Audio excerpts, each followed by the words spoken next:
weeks after the Supreme Court banned the sale of big diesel cars in the national capital region, the big boys have taken the legal route. So Toyota, Mahindra and Mercedes have moved the Supreme Court today, challenging the ban. The Supreme Court will hear their plea tomorrow. CNBC TV 18's Ronojoy Banerjee, in fact, in conversation with Pawan Goenka of M&M, asking them about what their argument is going to be and why the automakers believe that it is a good idea for them to actually appeal a Supreme Court order. Let's listen in.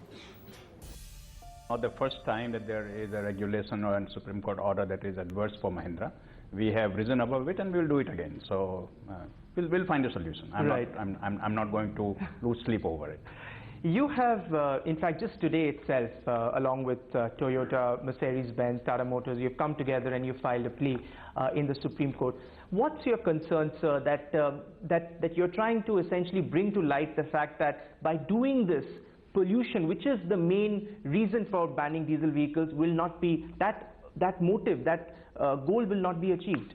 Well, we will present our arguments tomorrow in the court, and basically we are going to talk about facts as we see it based on published data. As I've said in the past, that clearly the pollution level in Delhi is an alarming situation.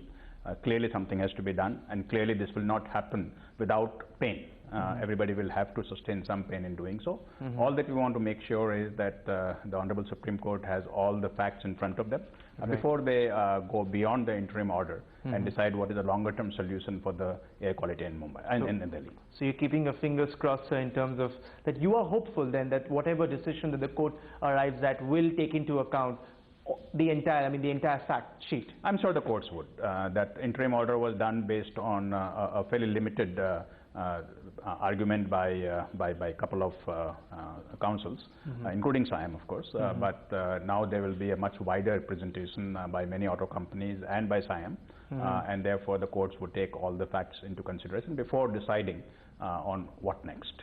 So as a manufacturer, sir, I mean, what does it do in terms of your planning, investment portfolio? And how concerned are you in terms of, how one, order can sort of do away with the previous orders that they may have been? Well, first of all, like you said, that in 1999, if you were to hear the transcript of what got presented to the Supreme Court arguments made, it's almost like a replay. And the same things were said in 1999, same things are being said in 2015 or 16.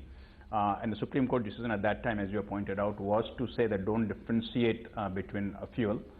Every fuel has to sort of live up to a standard, emission standard, and Supreme Court at that time directed that the BS2 emission norms should come in very, very rapidly within 1 year from that date into Delhi.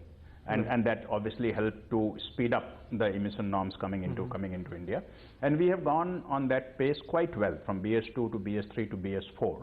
Unfortunately, things got stuck in BS4. Right. And today we should have been in a situation where BS4 would have been implemented throughout the country by 2014, and we should be talking about launching BS5 next year or the year after. Right. So it's a very challenging phase for the auto industry. It's being vilified, being seen almost as a villain by many of the NGOs. You would have seen some of the arguments saying it's the auto industry that is responsible for the delay in the implementation of the BS4 and 5 norms, which we know it's because of the availability of fuel. But what can the auto industry do? So what is your solution then to this problem? So again, like you have said, that it's very convenient to put all the sort of responsibility on the auto industry.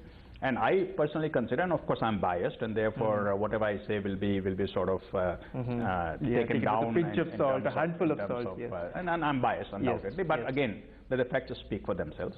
Auto industry has never shied away from bringing in new technology, never shied away from trying to do whatever we need to do, and sometimes even unreasonable timelines. Well, that's Pawan Goenka of M&M. Remember, this matter is going to be taken up in court tomorrow. They have appealed against that order, and that will be heard tomorrow. But that's a wrap on this edition of What's Hot. The US markets continue to tumble along with the rest of Europe, and of course